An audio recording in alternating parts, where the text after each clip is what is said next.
Tommy Tiernan, how are you? Janie Mac. Is it that time already? It's that time already. Get indeed, up, you pup, you.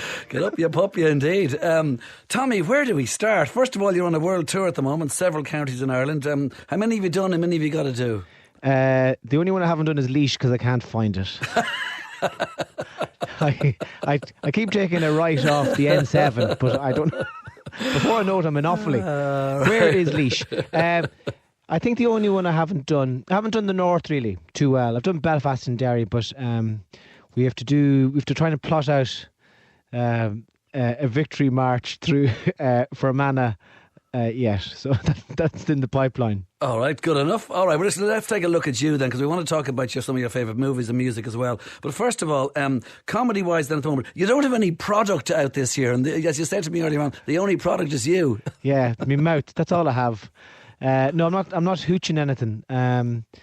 So, and that's a nice way to be, you know. I don't. Are you disappointed or?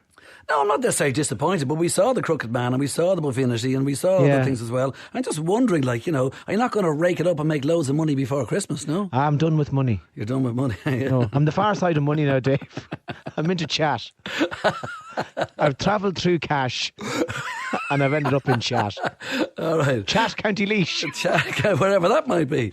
Anyway, let's take a look then at just what you've been doing, even like in the last while. Like, for instance, like when you do a tour of Ireland, you do a tour of somewhere else, USA, Canada, whatever, does certain material go down better in Ireland, obviously, I suppose, colloquialisms and all the rest than elsewhere, or is it universal? I remember years ago seeing American comics come to Galway and being delighted that they were different and not from here. So I kind of resolved then, if ever I was somewhere else, the last thing I want to be is universal. I've no interest in being from everywhere, no place. I'd prefer to be an Irishman talking wherever I am. So almost irrespective of where the gigs are, I kind of do the same type of stuff. The references can be a bit more qualified when you're in Ireland, but I wouldn't change it really, you know. And I'm kind of done with all that overseas touring as well. I did huge tours last year. Did a month across Australia, a month across Canada. Did some about 6 or 7 weeks in England, and it was so depressing. You know, a lot of those cities are the same: Montreal and Melbourne and Vancouver, Perth, Nottingham. They all have the same flaming shops in them, you know.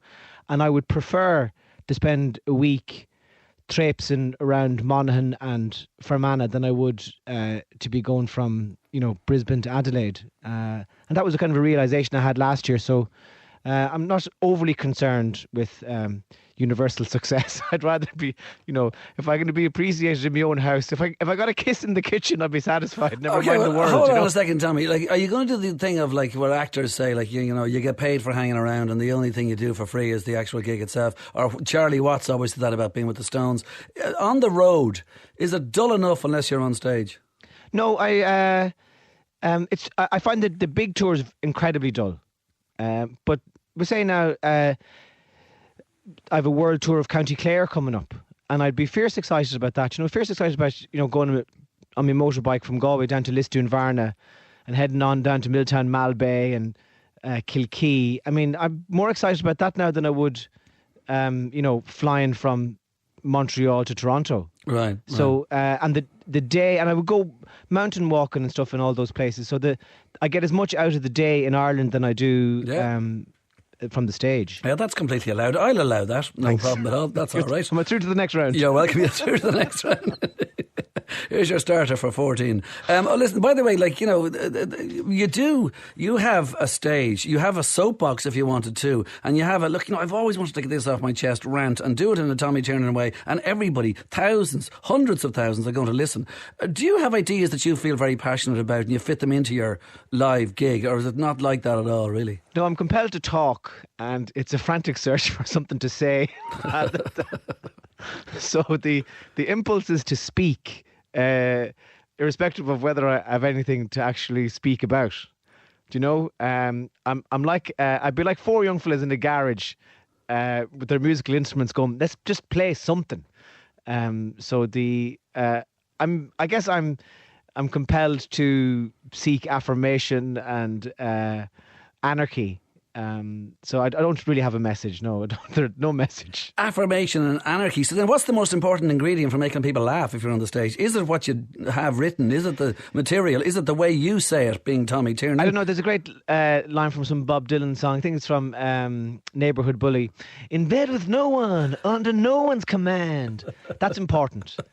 In bed with no one, under no one's command. To live outside the law, you have must to be honest. Yeah, right. So there are a few phrases like that would go through my head in terms of, I think you have to be unpredictable, and you have to, but it can't be harsh either. It needs to be kind of a joyful lunacy rather than. I'm not interested in going around smashing windows. It's more kind of crazy weeds.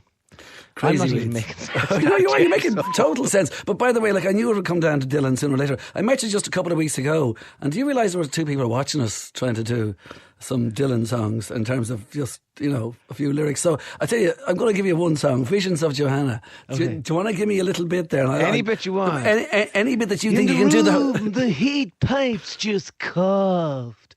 But the country music station plays soft. But there's nothing to turn off. Just Louise and her lover so entwined. That's the one. Absolutely. We were doing that there one day. Yeah, it was great. The public was looking at us. You know that? It was at that late. I remember I was at a party once and I was after taking a fierce amount of excitable tablets. And I went up to a well-known Irish writer and I went up to him and I'd never met him before. But I heard he was a Bob Dylan fan and I just went up to him and I said in his ear, "The ghost of electricity howls in the bones of her face." And he looked at me and said, "Good man." He didn't say in these visions of Johanna. He didn't take the next line. No, just said, good man. Good man. Come on, Tommy. All right, well, look, I'll tell you, I presume you're going to pick at least a Bob song. We're talking to Tommy Tiernan here. We're talking music as well and movies. So pick a song. By the way, you did give us a list earlier, so you better stick with the list. Oh, no, the same list, yeah. All right, well, where do you want to start? Anything you like. Go for it. We'll start with the Cuivino Rahala Mick O'Brien one on Monglam. Okay, well, let's take a blast of it first. Here goes. Tommy. It's a great track, isn't it? Does that affect the cockles of your heart or the hairs in the back of your neck? Everywhere. The bunions on my feet. The bunions on your feet. And the cobwebs around my eyes. That's an amazing piece of music. I love it. Okay, it's on Monglam and the Fairy Reel and I Have No Money, or in your case, I Have No Need for Money. It's Mick O'Brien and Cuivino Rahala. That's from the album called Kitty Lie Over. So that does it for you. Completely. Okay, let's take a movie this time round. Give me a movie that does it for you, Tommy. We're talking to Tommy Tiernan, by the way. The Odd Couple. The Odd Couple. Why? That was very quick. Why The Odd Couple? Just it's one of the funniest things I've ever seen in life. There's a great line in it when Walter Matthau is saying to... It's Linguini. The what? It's Linguini, isn't that the one when he throws it on the wall? Yeah, but my favourite bit is where he's given out about he said, "Stop leaving notes under my pillow. It took me 3 weeks to figure out that F.U. meant Felix Unger." Felix Unger, that's right. F.U., that's pretty good. All right, here, I'll give you a little of that. I knew it. What's the matter now? Oh, I got this. My ears are filling up. I got this sinus condition. It's the change in temperature. I always get it from air conditioning. Maybe it'll go away. No, it's all part of my allergies. I get them in the summer. Only in the summer? And in the winter, too. I get them all year long. Allergic to foods. And pillows and curtains and perfumes. Can you imagine that? Allergic to perfumes? I used to drive Frances crazy. For a while, she couldn't wear anything except my aftershave lotion. I was impossible to live with.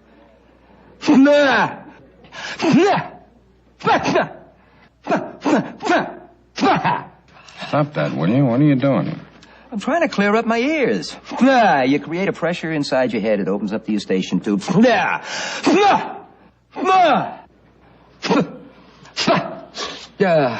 it open up? Uh-huh. I think I strained my throat. I used to be impossible to live with. I'd forgotten about that line. I can imagine just how Walter Matthau looked at him as if to say, really? That's brilliant. That's brilliant. Jack Lemmon, Walter Matthau, indeed, the odd couple. Now, Tommy, let's just go back before I take a look at some more music and that. You do say, the most important ingredient for making people laugh is just to make people laugh. Forget about it if it's the material or the way you say it or just the riff on something. Do you go off on major tangents if somebody in the audience says something to you and you take it there? Your head. I'd always be hoping for the inspiration to do that, and that wouldn't come from the audience. I'd more. So some nights you are creative in the moment, and other nights you're just performing. Yeah. And no, they're great things when they happen, but they're never guaranteed. And I suppose it's it's not like showing the same movie every night. That's often when you have an absolutely amazing show, you can be guaranteed that the following night is going to be kind of disappointing. But no, I would always be excited and eager for creativity in the moment. So, and what about in terms of the way you look back, the way you started off? Do you look back and say, "Oh my God, look how naive I was"? Or has the craft developed much over the years, or is it roughly the same kind of thing? This is just Tommy Tiernan on stage. This is what I do. I think it has. I think when I started, there was probably nice energy and creativity, and then there was a few good years, then there was a few bad years. I noticed that I got angry towards the end of the noughties. Say from 2006 to 2009, I was quite mad and angry, and I was smashing a lot of windows. And I was eager to, I've spent long enough in that town, I want to go to the next place. So it was a huge challenge for me to try and evolve the stuff from there. So that's one of the reasons why I thought that if I did, I don't know how musicians or writers or anybody else does it, but my thing was because I talk for a living, I thought if I try and talk all the anger out of myself. So that's why I did the show that lasted 36 hours, which was, it wasn't just a charity thing. It was, okay, I want to talk myself into the next incarnation. Did it work? It did, yeah, actually. By the way, 36 hours and 15 minutes, April 2009, the Guinness World Record for the longest stand-up comedy show by an individual. Yeah, and it worked. I kind of, I knew I couldn't be angry for that length of time, and by the end of it, I had discovered a softer way of being on stage. I had Charles Bukowski's epitaph is "Don't Try," and I had that written on the front of the stage, so I could. And that was a great. That was a great North Star for me while I was while performing. Is kind of seek effortlessness. So it just kind of flows out of you rather than it being too angry and forced. Do you know, anything goes in the context of your Vicar Streets or anywhere else you happen to be playing around the country. Even when you find leash, anything goes. You can do it on stage in front of an audience who know what they paid for. They've come to see Tommy Tiernan. But can you, are you okay to reconcile yourself with the anything goes when you're doing the Late Late Show, when you're doing something else, or you're doing that electric picnic thing that happened a few years ago? Is there a different thing where you realised, okay, wait a minute now, maybe not everybody's going to get this. It's going to be taken out of context, and I'm going to, have a shitstorm coming down. Well, that was say the electric picnic thing. That was I was assassinated. I mean, that wasn't of my doing at all. That was a hatchet job. And I'm in the firing line for that type of stuff. But that wasn't. I mean, I would often come off stage, despairing at what I said. But I think that's part of the kind of elevated, absolutely, nature of the moment that you're kind of. I remember reading once that Bono was talking about. Remember when he danced with the girl at Live Aid? Yeah. And I remember him reading that he came off stage and go, "I'm such a tit." That was the dumbest thing I've ever done. Yeah. So I think there is in the heightened kind of arena that public performance is. I think you do stuff that you wouldn't. You're almost embarrassed at, and you are kind of in your sober mind at home in your sitting room thinking, I'm much cleverer than that. Why do I say those things? But there's an honesty to the moment that you have to surrender to, or else the whole thing is just too predictable. I know, but the thing about it is, at the electric picnic, it was to do with Jews and the Holocaust, etc. But before you said anything, you said it was preceded at an electric picnic audience, if you like. Don't take me seriously. Here goes. Yeah, but the don't take me seriously was not printed. No, but also the person who did the hatchet job wasn't even at it. All right. You know what I mean? That was but that's a whole other world. That's I suppose there are so many stories needed to keep so many journalists fed throughout the week that when you come into their crosshairs, you've no choice but to be shot. Well, then, if we was to take it from 2000 or whatever, right back to the 1960s or whatever, is the media the new church? Oh, utterly. Haven't journalists replaced priests and haven't editors replaced bishops?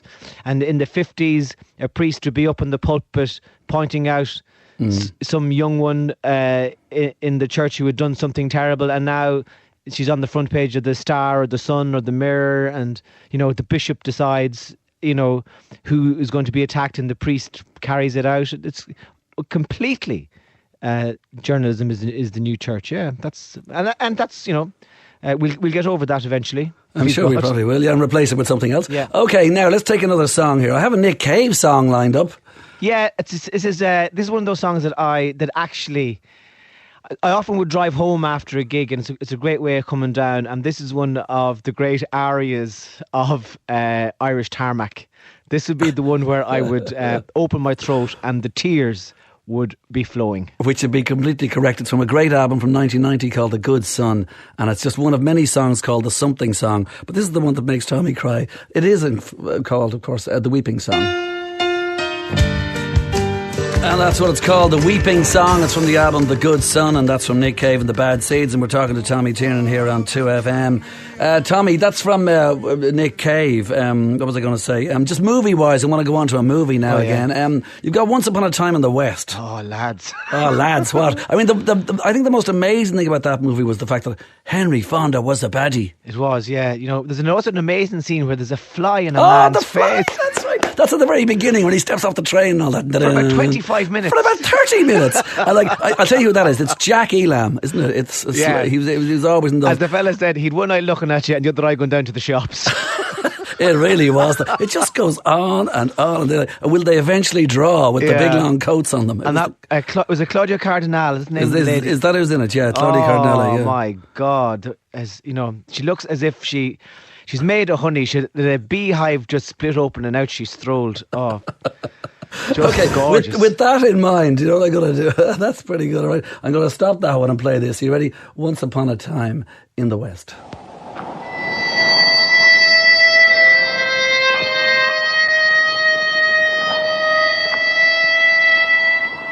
The railroad. The boom towns. A new life. And the promised land. Once upon a time. Mommy!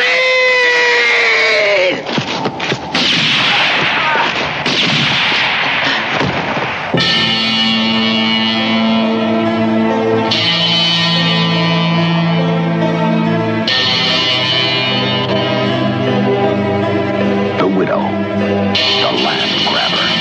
The outlaw. The gunman. The gunman, indeed, and a horse whinnying. Somebody shot the horse. No, it was much worse than that. Very heavy movie in places there, wasn't it? Oh, it's great. And when you least expect it, you turn around and Charles Bronson is sitting in the rafters of the house playing the harmonica. Yeah, right. And he's just spitting out a cheroot, and he always has the moustache as well. Oh, it's an amazing movie, isn't it? It really is good, yeah. I know that about it. I love it. Stylised and basically not much else, but that's what's so good about it. Tommy, in terms of stand-up then, a few more bits and pieces I want to take a look at in terms of music and movies. But in terms of stand-up, what's the staple? Sex, religion, family, that'll do for starters. Yeah, but it's, again, this isn't the stuff that I, in my sober mind would like to talk about, but it's what has most purchase for me on stage with an audience. So I remember reading something about Leonard Cohen where he said that, I've been writing about the same stuff all my career, and he said, I've realised that little patch is my territory and I have to defend it. So we don't necessarily need to hear Leonard Cohen singing about space stations or the Aboriginals, that he talks about love and sex and ladies and loneliness, and that's enough to be getting on with. So I guess for me, sex, family, and religion, and a bit of devilment is more than enough to be coping with. That's good enough. Right? Are you honest on stage, or is that not part of what you need to be? I'm trying to live outside the law, Dave, and in order to do that, you have to be honest. God, I walked into that, didn't I? I must feed you a few more Bob lines. Okay, then. Do you think in terms of what you do, you have a duty almost to be irresponsible and reckless and all that kind of thing? Yeah, I think so. Yeah, it kind of people pay their money and they sit in the dark, and there's a line from the movie The Hustler with Paul Newman, where the girl says to her, he says to the girl, "This isn't a relationship; it's a contract of depravity." So, you see, you have an awful lot of references there, Tommy, in terms of the big screen and the music, don't you? So I think that's kind of what between me and the audience as well. There's a kind of we have a deal going on, and the last thing we need is journalists sneaking in and running home and telling stories to their mammy. There's a deal between audience and performer, which is, okay, let's get a little wild, and every whale needs a blowhole. So who's that, Dylan? No, that's me. That's Tommy Tiernan, actually. Every whale needs a blowhole. Come on within. The mighty Quinn, indeed. Okay, look, is there anything out of bounds at all, Tommy? I don't think anything is theoretically out of bounds. I think, you unfortunately sometimes stray into seriousness and self-indulgence and taking yourself too grandly. But they're hazards of the road. So, but they're the things you would try to avoid. No, nothing is out of bounds. All right, okay. Now I'm going to play one last movie choice here, and you picked a movie that really is just an absolute homage to jazz. Yeah, Round Midnight by it's Bertrand Tavernier. Tavernier, yeah, that's right. Yeah, such there's an amazing line in it where the Dexter Gordon is heading from New York over to Paris because he wants to start a clean slate, have a clean slate. And his New York friend says to him, "You know who's going to be waiting for you on the tarmac in Paris?" And Dexter Gordon says, "Who?" And his friend says, "You." Wow, that's very profound, all right. It is a movie about a girl trying to save him. In fact, it's amazing the amount of American jazz types who seem to end up in Paris in the 50s, where it had a great audience, or seemed to have one of its last great audiences. Matt Mellick would be the Irish equivalent. Here was I trying to... I knew he's going to make fun of this. I'm trying to say something serious here. Isn't it? That's the gig, all right, yeah. You don't need to know anything about jazz to love Round Midnight, do you? No, you don't. It's just it's a great decadent movie, great style, shot beautifully, and amazing music. Yeah, indeed. Okay, I'm going to give a little blast of it. This is it now. There is a time in every life when all you can feel is the music. A time when the listener can hear what the player dreams. A time when the end suddenly becomes the beginning. Round Midnight. From renowned international director Bertrand Tavernier, an intimate vision of life with a special rhythm and a very personal sound. Mr. Dale Turner. A world where a man becomes a legend. You know, your music changed my life. Where a stranger becomes a savior, because only he can keep the legend alive. Was I good? It is a story of survival in the name of passion. A story of love in the name of music. My life is music. My love is music. And it's 24 hours a day. It has an element of an impending death of jazz, but I know, yeah. It's very cool and very well done and very well made, and people should take a look at it. You don't have to like jazz, but you will at the end of this, and it's called Round Midnight. It's his voice there when he said, was I good? God almighty. It was very good. Pope. Good man. Now, here's the Pope indeed. Now, Tommy. The Pope is on his deathbed. Was I good? Okay, Tommy, one of the things I do notice, having seen you live, is you like to go from a whisper to a shout, don't you? I mean, now and again, like it really kind of, just in case we're nodding off or anything, is it? Yeah. Again, there wouldn't be. It's good not to have a reason for everything. Yeah. If you had a reason for everything, you'd be a building. So I'm more like, I'm more like I like to see myself as a garden, where part of it is manicured and part of it is haphazard, where you don't really know why or how those flowers are growing, where they're growing, down beside where you dump all the grass. But they're there. So I guess not to go instinctually. I suppose what I'm trying to say is that. So sometimes I shout and sometimes I whisper, but it's not contrived to the point of death. Does that make any sense? Give me an hour with that, will you? I'll bring you tomorrow. Was that good? that was very good. Okay, wait a minute now. Let me see. In fact, that wait a minute now was like Bob Dylan's 115 Tree when he starts laughing about I was riding on the Mayflower and I thought it's about some land. I hope you. Do you know what that's about? His mother walked into the studio and he roared laughing, and you can hear her laughing on the track as well. Really? I just thought you wanted to know that in case you're sort of stuck at closing time. I said they refused Jesus too. He said, "You're not him." Okay, sorry, where was I? Yes, I fell down on my. That's another one. It's Motorcycle Nightmare. Bended knees, singing, "I dig farmers, don't shoot me, please."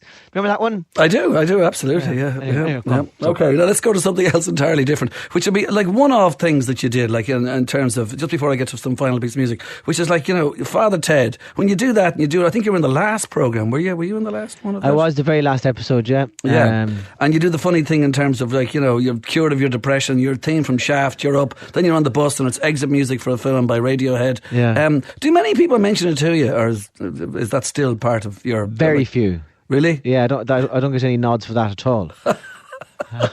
I wouldn't be haunted by it either, by the lack of recognition. Okay. I'm quite easy with that. Okay, then moving swiftly on, I'm going to go to another piece of music. That's the Father Ted question out of the way. Yeah. I'm probably going to say, play the Weeping Song, and Yeah. we played a little bit earlier on of Cuivine O'Rahilla as well. Yeah. We will be playing some Tom Waits in a second, which is Come On Up to the House. Specifically that track, or is it Tom Waits that does it for you? No, it's both. But that track, there's a great. There's something wonderfully Irish about that, isn't there? Come on up to the house. Do you know? It's kind of... Yeah. Then again, he's married to an Irish woman, and an Irish woman writes half the stuff with him, So that was her. It's like having a track called "You'll Have a Cup of Tea." Yeah, exactly. Now let's just take a look at another song I have here. Van the Man. Oh, by Sean Cullen. Yeah, now some people would think I'm playing Van Morrison here. What's Van the Man by Sean Cullen? Sean Cullen is a fantastic Canadian comic who just does this, again, inexplicably funny riff on Van Morrison. That's all it is. All right, listen, I'm going to give it a blast then, because this is new to me. See, I love music and I love musicians, and I guess I would like to be one day. And if I were one, I think one in particular I idolize. He did some wonderful soulful songs in his early parts of his career. He did Moondance, Into the Mystic, Brown Eyed Girl, fantastic songs. And then slowly, over his career, he's gone insane. Really starts just grunting and moaning and dresses like a midget gangster. And, he's just a strange man now, and he's obsessed with Jesus. And I would like to show you my impression of the incredible Van Morrison. Sean Cullen, Van the Man is what it's called. He nails it, doesn't he? He does nail it, indeed, absolutely, yeah. All right, listen, Tommy, we're going to let you go, and I'm going to let you go to try and find County Offaly. By the way, sorry, Laois is the one you can't remember, is it? Sorry, yeah. Okay, sorry. You know where Offaly is, do you? I do know where Offaly is, fair enough. Theo Christopher Tiernan, congratulations. Thank you very much, yeah, little man. Another child, and Yvonne, congratulations to both of you. Thank you very much. What's it like being a dad? You've been a dad for some time now. I've done it all before, Dave. Yeah, right. No surprises. Number 6, same old shite. In a nutshell. All right, well listen, Tommy, thank you very much indeed. What's happening next, this world tour? Where are you? Clare, and then Mayo and Sligo, and then we're trying to plan the winter now. But it'll be unusual rural locations, please God. Unusual rural locations. You do tour. You're constantly on tour, aren't you? I am, yeah. And it's the only way to stay sharp, I think. I would... I guess I just don't want to get worse. I'm bad enough as it is. And would you be thinking, like, is there any set rule, a different show every 12 months or else? Yes, yeah. That would be really? Right. So it would have to change incrementally from month to month, from season to season, and completely from year to year. Right, okay, fair enough. Well, that's good enough. I live by that too. Okay, well, listen, I'm going to play one last one then, which has to be Bob, really, for the moment. Which Bob have you picked? You picked Times Have Changed. No, Things Have Changed. Oh, sorry, Things Have Changed, which is very recent. Yeah, it's the one he won an Oscar He won the Oscar. In fact, Yeah. do you remember the night he won the Oscar? He was fantastic. He was on stage somewhere. He's in Australia. Yeah, and the camera goes to him. It was fantastic. I was like, oh, I won, did I? And I'm not entirely sure what the song is about, but sure, who knows or who cares? Like, it's just full of great evocative lines, and there's a great riff to it as well. And this gets I get off to this one. Okay, well, I'm just trying to think of, oh my God, what's his name? Douglas. Michael Douglas was in a movie. The Wonder Boys. It was the Wonder Boys, that's it. He was the kind of put upon school lecturer kind of guy. And this is the movie it's from, isn't it? Or at least it was given for this movie. All right, listen, Tommy, it's been a real pleasure, and thank you very much indeed for talking to us on the programme this morning. Tommy Tiernan, appearing at us somewhere near you, especially if it's anywhere along the West Coast. A handball alley near you very soon. A handball alley near you very soon. Tommy, it's been a real pleasure. Thanks a million. I'm going to play this now. Yourself. And this is music from Bob Dylan.